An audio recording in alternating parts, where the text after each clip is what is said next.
Hi +2 students. So B block elements 2 unit 3ல கெமிஸ்ட்ரியில பார்க்கலாம். ஸோ ஃபர்ஸ்ட் இன்ட்ரோடக்ஷனில் சர் வில்லியம் ராம்சே. ஸோ அவரை பற்றி சிம்பிளாக சொல்லணும் அப்படின்னா அவர் நோபல் ப்ரைஸ் வாங்கியிருக்கிறாரு 1904ல். So one words NEET exam prepare பண்ணுறவங்களுக்கு, ஸோ நார்மலாக காம்படிட்டிவ் எக்ஸாம் ப்ரிப்பேர் பண்ணுறவங்களுக்குலாம் இந்த மாதிரி ஸ்டடி படிச்சிங்க அப்படின்னா நல்லா ஸ்கோர் பண்ணலாம். ஸோ சர் வில்லியம் ராம்சே வந்து ஒரு ஸ்காட்டிஸ்ட் கெமிஸ்ட், ஸ்காட்லாண்டுன்னு சொல்லுவாங்க. ஸோ அவர் நோபல் கேஸை டிஸ்கவர் பண்ணார். ஸோ நோபல் கேஸை டிஸ்கவர் பண்ணது யாருன்னு கேட்டால் சர் வில்லியம் ராம்சே. ஸோ எப்போ அப்படின்னா 1885லேருந்து 1890 உள்ள. ஸோ நிறைய பேப்பரை வந்து பப்ளிஷ் பண்ணியிருக்காரு. அதில் மெயினானது பார்த்தோன்னா நைட்ரஜனுடைய ஆக்சைட்ஸ் அதில் தான் பப்ளிஷ் பண்ணியிருக்காரு. 1894ல் ராம்சே என்ன பண்ணுறாரு, ஒரு நியூ ஹெவி எலமெண்ட், ஏரில் வந்து ஒரு ஹெவி எலமெண்ட் இருக்கிறத கண்டுபிடிச்சு அதை ஐசோலேட் பண்ணுறாரு. அதுக்கு ஆர்கான்னு பெயர் வைக்கிறாரு. ஸோ ஆர்கான் அப்படின்னா க்ரீக்கில் லேசி அப்படின்னு அர்த்தம். லேசி அப்படின்னு அர்த்தம். ஸோ ஒன் வேர்டில் கேட்கலாம். In the following year he work with Morris Travers. Morris Travers கூட சேர்ந்து நியான், கிரிப்டான் அண்ட் ஜெனான் இதெல்லாம் கண்டுபிடிக்கிறாரு. ஸோ 1910ல் ஐசோலேட்டட் அண்ட் கேரக்டரிஸ்ட் ரேடான். ரேடானை பற்றி அதோடைய பண்புகளை சொல்கிறார் 1910ல்.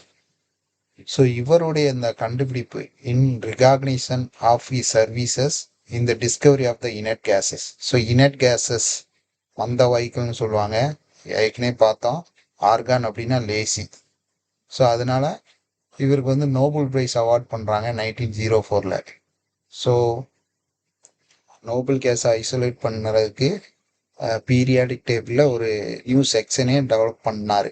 எப்படி நம்ம கிளாஸ் ரூமில் சில பீப்புள்ஸுக்கு டேலண்ட் நல்லா இருக்கிற பீப்புள்ஸ்லாம் குரூப் பண்ணுற மாதிரி பீரியாடிக் டேபிளில் சில கேரக்டரிஸ்டிக்ஸு ஒத்துமையாக இருக்கிறது, இல்லை ஏதோ ஒரு பண்புகள் டிஃப்ரெண்ட்டாக இருக்கிறது, இந்த மாதிரி ஒரு இதை வச்சு குரூப் பண்ணுவாங்க.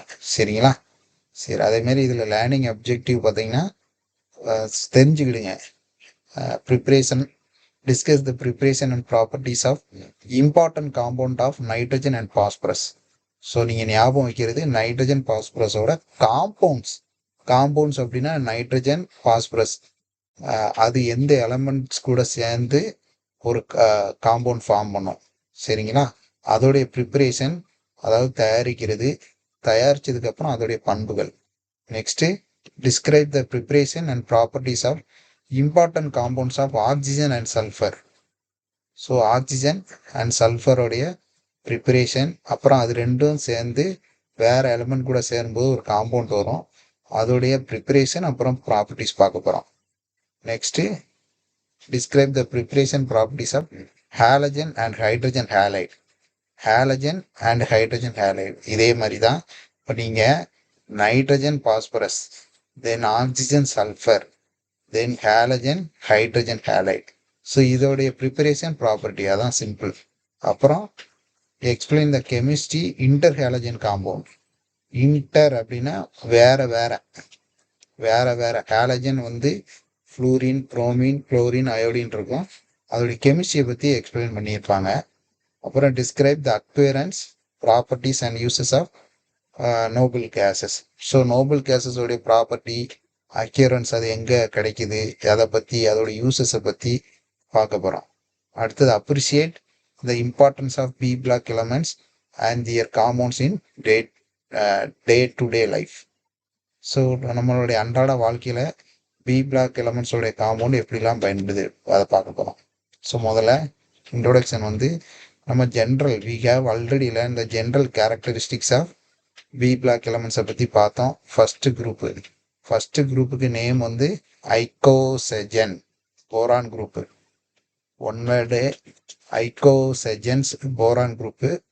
தென் டெட்ராஜென்ஸ், அது கார்பன் குரூப்பு. ஸோ கார்பன் குரூப்புக்கு இன்னொரு பேர் டெட்ராஜென்ஸ், போரான் குரூப்புக்கு இன்னொரு பேர் ஐகோசெஜன்ஸ். ஸோ இது எல்லாமே ப்ரீவியஸ் யூனிட்டில் லேர்ன் பண்ணியாச்சு. இந்த யூனிட்டில் ரிமைனிங் இதெல்லாம் pnictogen, chalcogen, halogen and inert gases பார்க்க போகிறோம். ஸோ இப்போ குரூப் 15ல் நைட்ரஜன் குரூப் அதோட அக்யூரன்ஸ் அது எப்படிலாம் கிடைக்கி 78% எர்த் அட்மாஸ்பியரில் டை நைட்ரஜன் இருக்குது. அதாவது நைட்ரஜன் கேஸ்ன்னு சொல்லுவாங்க. 78% இருக்குது. நம்ம சுவாசிக்கிற காற்றுல நைட்ரஜன் வந்து 78% இருக்குது. அண்டு எர்த்தில் வந்து எர்த்து க்ரஸ்ட்டில் சோடியம் நைட்ரேட்டு, அதுக்கு இன்னொரு பேர் Chile saltpetre, Chile saltpetre and potassium nitrate, Indian saltpetre. So sodium nitrate, potassium nitrate இது எர்த்து க்ரஸ்டில் இருக்குது. The 11th most abundant element, 11வது அதிகமாக கிடைக்கக்கூடிய எலமெண்ட் வந்து பாஸ்பரஸ். அது வந்து பாஸ்பேட்டாக கிடைக்கும். இயற்கையாக பாஸ்பரஸாக கிடைக்காது, பாஸ்பேட்டாக இருக்கும். அந்த பாஸ்பேட் அந்த ஓர் பேர் fluoro apatite, fluorapatite, fluoro apatite and hydroxy apatite. இந்த அப்படைட்டுன்னு வந்தாலே மினரல்ஸ் ஆஃப் பாஸ்பேட்டு ஞாபகம் வச்சுக்கிடுங்க. ஸோ இதில் இருந்து தான் பாஸ்பரஸ் எடுப்பாங்க. ஸோ இது வந்து 11th மோஸ்ட் அப்பண்டன்ட்னா நிறைய இருக்கும். அதர் எலமெண்ட் என்னலான்னா ஆர்செனிக், ஆன்டிமனி, பிஸ்மத், அப்புறம் இது எல்லாமே சல்ஃபைடாக இருக்கும். ஆனால் அது வந்து ரொம்ப abundant இல்லை, கம்மியாக தான் இருக்கும். ஸோ ஃபிசிக்கல் ப்ராப்பர்ட்டி பார்க்கலாம். குரூப் 15 ஃபிசிக்கல் ப்ராப்பர்ட்டி கீழே கொடுத்துருக்குறாங்க. என்னெல்லாம் இருக்குது குரூப் 15ல்? நைட்ரஜன், பாஸ்பரஸ், ஆர்செனிக், ஆன்டிமனி, அப்புறம் பிஸ்மத். ஸோ 293 கெல்வின் டிகிரி செல்சியஸாக மாற்றணும் அப்படின்னா நீங்கள் -273 போட்டிங்கன்னா 20 டிகிரி செல்சியஸில் நைட்ரஜன் கேஸாக இருக்கும். மீதி எல்லாமே சாலிட் தான். அதேமாரி அட்டாமிக் நம்பர் வந்து 7 நைட்ரஜனுக்கு, எல்லாத்துலேயுமே இது வந்து 15, இது வந்து 33, இது வந்து 51, இது வந்து 83. இது எப்படி ஞாபகம் வைக்கிறதுனா, இது ரெண்டுத்துக்குள்ள டிஃப்ரென்ஸ் வந்து 8 இருக்கும், இது ரெண்டுத்துக்குள்ள டிஃப்ரென்ஸ் வந்து 18 இருக்கும். சரிங்களா? அதேமாரி இதுக்கு ரெண்டுத்துக்குள்ள டிஃப்ரென்ஸ் 18, இது ரெண்டுத்துக்குள்ள டிஃப்ரென்ஸ் வந்து 32 இருக்கும். ஸோ வந்து 8, 18, 18, 32 அந்த மாதிரி டிஃப்ரென்ஸ் இருக்கும். சரி, ஐசோடோப்ஸு நைட்ரஜனில் 14 இருக்குது, 15 இருக்குது. ஐசோடோப்ஸ் அப்படின்னா சேம் எலமெண்ட், பட் வந்து இந்த மாஸ் நம்பர் இருக்கு இல்லையா, 14, 15 அது டிஃப்ரெண்ட்டாக இருக்கும். பாஸ்பரஸில் 31 இருக்குது, ஆர்சனிக்கில் 75, ஆன்டிமனிக்கு 121, பிஸ்மத்துக்கு வந்து 209. ஸோ இந்த நம்பரை ஞாபகம் வச்சுக்கிட்டீங்க, அதுதான் இம்பார்ட்டன்ட் ஐசோடோப்ஸில். அதேமாரி அட்டாமிக் மாஸு, அந்த அட்டாமிக் நம்பர்லேருந்து 2 டைம்ஸ் இருக்கும் மேக்ஸிமம். இப்போ இது 7னா இது வந்து 14 இருக்கும், இது 15 அப்படின்னா இது 30. ஸோ 31 கிட்ட இருக்குது. அப்படின்னு டபுளாக இருக்குன்னு அவசியம் இல்லை, கொஞ்சம் முன்ன பின்ன இருக்கும். இது 33 அப்படின்னா இது 74.9 இருக்குது, இது 51னா 121.6, தென் 83 இது 209.98. Physical properties NEET exam, competitive exam படிக்கிறவங்க ரொம்ப தெளிவாக படிக்கணும். அட்டாமிக் மாஸோட யூனிட் வந்து gram per mole litre, 20 degree செல்சியஸில், அதாவது 293 கெல்வினில். அதோட எலக்ட்ரான் கான்ஃபிகரேஷன் ஈஸியாக போட தெரியணும். எலக்ட்ரான் கான்ஃபிகரேஷன் எப்படி போடலாம் அப்படின்னு பார்க்கலாம். ஸோ எலக்ட்ரான் கான்ஃபிகரேஷன் நான் டிஸ்கிரிப்ஷனில் கொடுக்குறேன். ஸோ நீங்கள் இந்த நம்பரை வச்சு எலக்ட்ரான் கான்ஃபிகரேஷன் போடுங்க. அதில் வந்து 10, இப்போ இது வந்து 7 அப்படிங்கிறதுனால ஹீலியம் வந்து 2, அந்த 2 எடுத்துகிட்டு ஹீலியம்னு போட்டாங்க. ஸோ 2, 4, 7 இருக்குது. அதே மாதிரி இங்கே 15, ஆனால் இங்கே 5 தான் இருக்கும், ஆனால் நியான் வந்து 10. ஸோ டோட்டலாக 15. அதேமாதிரி ஆர்கான் வந்து 18, அந்த நம்பர்லாம் ஞாபகம் வச்சுக்கிடுங்க. ஆர்கான் வந்து 18. ஸோ இதில் 18, 10, 20, தென் 18, 28, 30, 33 இருக்குது. சரிங்களா? இப்படி தான் எலக்ட்ரான் கான்ஃபிகரேஷன் இருக்கும். நான் டிஸ்கிரிப்ஷனில் கொடுக்கேன். அதேமாதிரி அட்டாமிக் ரேடியஸு கூடிகிட்டே தான் போகும். பார்த்தீங்கன்னா அந்த ரேஞ்சு தெரிஞ்சுக்கிடுங்க. லெஃப்ட் டு ரைட் போகும்போது அட்டாமிக் ரேடியஸ் கூடிகிட்டே தான் போகும். டேபிளில் டென்சிட்டி கொடுத்துருக்குறாங்க, டென்சிட்டியும் இன்க்ரீஸ் ஆகிட்டே தான் போகுது. மெல்டிங் பாயிண்ட்டும் இன்க்ரீஸ் ஆகிட்டே தான் போகுது, பாயிலிங் பாயிண்ட்டும் இன்க்ரீஸ் ஆகிட்டே தான் போகுது. அப்போது நீங்கள் இதை எளிதாக ஞாபகம் வைக்க வேண்டியது, கண்டிப்பாக லெஃப்ட் டு ரைட் போகும்போது இன்க்ரீஸ் ஆகிட்டே தான் போகும். சரி, இப்போ நைட்ரஜன் பார்க்கலாம். நைட்ரஜன் எப்படி தயாரிப்பாங்க? நைட்ரஜன் வந்து ஒரு ஒரு பிரின்சிபல் கேஸ் அட்மாஸ்பியரில். ஏன்னா அப்படின்னா 78% அவைலபிள் இருக்கு. ஸோ இதை இண்டஸ்ட்ரியை எப்படி செப்பரேட் பண்ணுறாங்க அப்படின்னா லிக்யூடாக செப்பரேட் பண்ணுவாங்க பை ஃப்ராக்ஷனல் டிஸ்டிலேஷன். அது எப்படின்னு பார்க்கலாம். இப்போ பியூர் நைட்ரஜன் கேஸ் வந்து எப்படி கிடைக்குன்னா thermal decomposition of sodium azide about 573 kelvin. Sodium azide formula NaNa3. இதை தெர்மல் டிகாம்போசிஸ் அப்படின்னா ஹீட் பண்ணணும். ஹீட் பண்ணும்போது நமக்கு சோடியமும் கிடைக்கும், நைட்ரஜனும் கிடைக்கும். சரிங்களா? அதே நேரத்தில் வேற எப்படி கிடைக்கி? Oxidising ammonia using bromine water. இந்த அமோனியாவை புரோமின் வாட்டர் கொண்டு ஆக்சிடைஸ் பண்ணும்போது நமக்கு என்ன கிடைக்கும்? நைட்ரஜன் கிடைக்கும். ஸோ நைட்ரஜன் 2 விதமாக கிடைக்கி. ஃபஸ்ட்டு ஒன்றில் சோடியம் அசைடு. நீங்கள் இதை தான் ஞாபகம் வைக்கணும். சோடியம் அசைடை ஹீட் பண்ணும்போது கிடைக்கி. Sodium azide. சரிங்களா? செகண்ட் ஒன்றில் oxidising ammonia using bromine water. அப்போ புரோமின் வாட்டருங்க வந்து ஆக்சிடைசிங் ஏஜென்ட், ஞாபகம் வச்சுக்கிட்டீங்க. Next property. நைட்ரஜன் கேஸ் வந்து இனட். ஸோ எது கூடயுமே ரியாக்ட் ஆகாது. இனட் அப்படின்னா எது கூடயுமே ரியாக்ட் ஆகாது. Nitrogen terrestrial nitrogen contain 14% and 0.4% of nitrogen 14, nitrogen 15. Terrestrial நைட்ரஜனில் நைட்ரஜன் 14 2 ஐசோட்ரோப் பார்த்தோம், 14 15. இதில் அதிகமாக இருக்கிறது நைட்ரஜன் 14 தான். ஸோ இதுக்கப்புறம் தான் ஐசோட்ரோபிக்னு லேபிள் பண்ணாங்க. ஸோ இந்த கெமிக்கல் இனட் கேரக்டருக்கு நைட்ரஜன் வந்து என்ன காரணம் அப்படின்னா பாண்டிங் எனர்ஜி வந்து 225 கேலரி பெர் மோல் அல்லது 946 kilo gallery per mole. So இதுதான் வந்து அந்த இனட் கேஸுக்கு காரணம். கேட்கலாம், நைட்ரஜன் வந்து இனட்டாக இருக்கிறதுக்கு காரணம் என்னன்னு கேட்டோன்னா high bonding energy, due to high bonding energy அப்படிங்கிறது ஞாபகம் வச்சுக்கிடுங்க. ஹை பாண்டிங் எனர்ஜி தான் ரொம்ப இம்பார்ட்டன்ட்.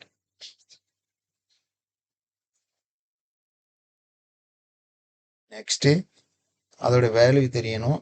அது மட்டும் இல்லாமல் ட்ரிபிள் பாண்டட் ஸ்பீசிஸ்.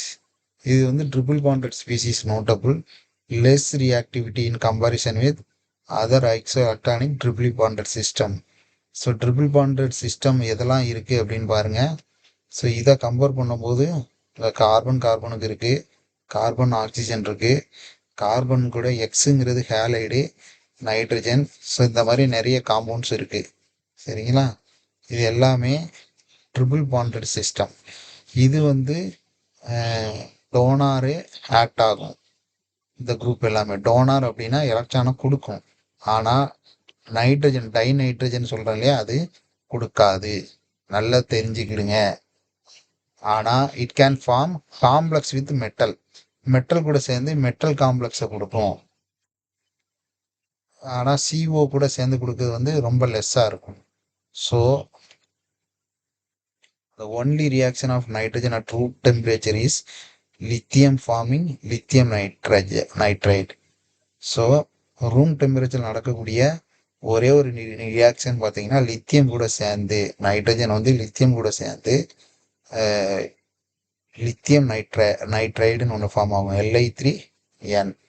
இப்போ அதர் எலமெண்ட்ஸ் எலிவேட்டட் டெம்பரேச்சர் அப்படின்னா டெம்பரேச்சர் மாற்றி மாற்றி கொடுக்கணும். Group 2 metal form ionic nitride. So இப்போ லித்தியம் நைட்ரஜன் கூட சேர்ந்து லித்தியம் நைட்ரைடு, அதே நேரத்தில் கால்சியம் நைட்ரஜன் கூட சேர்ந்து கால்சியம் நைட்ரைடு, ஆனால் எலிவேட்டட் டெம்பரேச்சர். அதுமாதிரி போரான் நைட்ரஜன் கூட சேர்ந்து போரான் நைட்ரைடு. ஃபார்முலா தெரியணும். டைரக்ட் ரியாக்ஷன் ஹைட்ரஜன் கூட ரியாக்ட் ஆகி அமோனியா கொடுக்கு. இதுதான் இண்டஸ்ட்ரியில் அமோனியா ப்ரிப்பரேஷனில் ரொம்ப முக்கியம். இந்த ரியாக்ஷன் வந்து எப்படி ஃபேவராக நடக்கும், நல்லா நடக்கணும் அப்படின்னா ஹை ப்ரெஷரில் நடக்கணும் அண்ட் ஆப்டிமம் டெம்பரேச்சர் இந்த presence of iron catalyst. So இந்த அமோனியா நம்ம தயாரிக்கணும் அப்படின்னா ஃபேவரபிள் கண்டிஷன் வந்து ஹை ப்ரெஷராக இருக்கணும், ஆப்டிமம் டெம்பரேச்சர். அதே நேரத்தில் அயானை வந்து கேட்டலிஸ்டாக யூஸ் பண்ணுவாங்க. இந்த ப்ராசஸ்க்கு பேர் தான் ஹேபர் ப்ராசஸ். ஸோ இந்த ஹேபர் ப்ராசஸ் வந்து ஒரு முக்கியமான வேர்டு. அமோனியா சிந்தசிஸ், அமோனியா தயாரித்தலுடைய பேர் கேட்டிங்கன்னா தெரியணும், ஹேபர் ப்ராசஸ். ஸோ கீழே ரியாக்ஷன் கொடுத்துருக்காங்க. இந்த ரியாக்ஷன் நிறைய பேருக்கு எழுத தெரியாது. ஸோ நைட்ரஜன் ஹைட்ரஜன் நம்ம எப்படி எழுதலாம்னு பார்க்கலாம். ஹேபர் ப்ராசஸில் நைட்ரஜன் ப்ளஸ் ஹைட்ரஜன் ரெண்டு சேர்ந்து நமக்கு அமோனியா கொடுக்குது. ஸோ இது ரிவர்சபிள் ரியாக்ஷன் அப்படின்னா மறுபடியும் இது ரிட்டர்னாக இது கொடுக்கும். ஸோ இதை பேலன்ஸ் பண்ணணும். ஸோ இங்கே ரெண்டு ரெண்டு நைட்ரஜன் இருக்குது, இங்கே ஒன்று தான் இருக்குது. அப்போ 1/2 போட்டுருவேன். சரிங்களா? 1/2ன்னு 2 கேன்சல் ஆயிரும். இந்த 2 கேன்சல் ஆயிரும். ஸோ 1 வரும். அதேமாரி ஆக்சிஜனுக்கு, அதேமாரி ஹைட்ரஜனுக்கு